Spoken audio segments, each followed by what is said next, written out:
Thank you, sir. Thank you so much. Ladies and gentlemen, please kindly join your hands together and hearty congratulations to the team ICOR. Now, I request our Honorable Chief Minister of Telangana, Shri Anumala Revanth Reddy Garu, to please kindly address the gathering.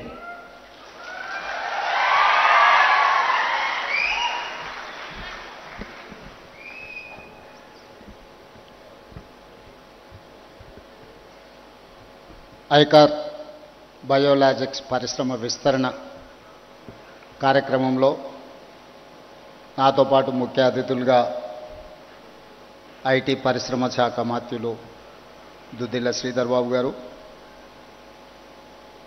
కార్మిక శాఖ గనుల శాఖ మంత్రివర్యులు G Vivek Venkataswamy గారు, మాజీ మంత్రివర్యులు శాసనసభ్యులు సుదర్శన్ రెడ్డి గారు, మేడ్చల్ రంగారెడ్డి జిల్లా కలెక్టర్ గారు,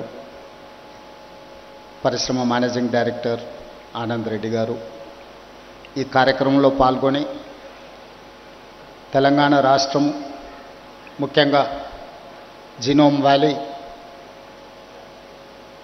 vaccine capital of the world,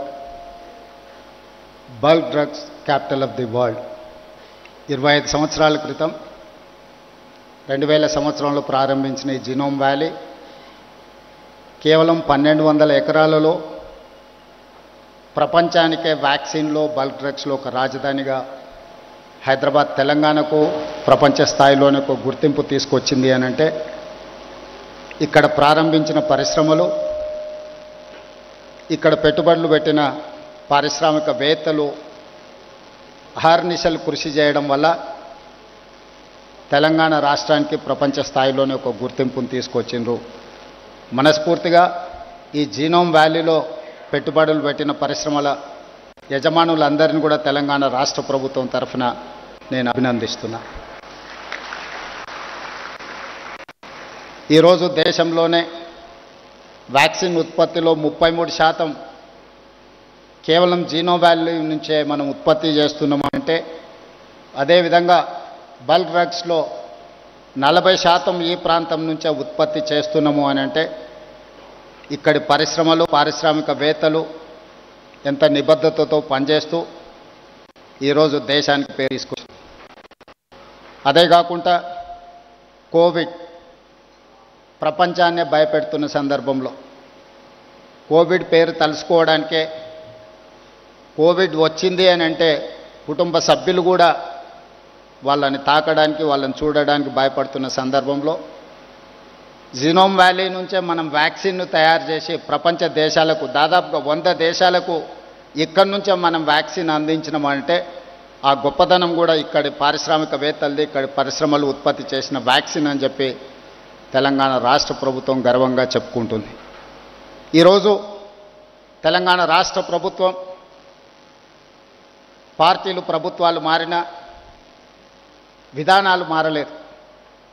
దాదాపుగా 1994 నుంచి 10 సంవత్సరాలు టీడీపీ ఉన్నా, 10 సంవత్సరాలు కాంగ్రెస్ పార్టీ ఉన్నా, 10 సంవత్సరాలు బీఆర్ఎస్ ఉన్నా, ఇప్పుడు మేము అధికారంలోకి వచ్చిన పరిశ్రమల యొక్క పాలసీస్ విషయంలో కానీ, ఇన్సెంటివ్స్ విషయంలో కానీ, పరిశ్రమలకు అనుమతులు ఇచ్చే విషయంలో కానీ విధానపరమైన నిర్ణయాలలో మెరుగుపరుచుకుంటూనే ముందుకు వెళ్ళినాం తప్ప ఎక్కడ కూడా పరిశ్రమలకు ఇబ్బంది కలిగే విధంగా, పారిశ్రామిక విధానాన్ని ముందుకు తీసుకెళ్లే విధంగానే ప్రభుత్వ నిర్ణయాలు ఉన్నాయి.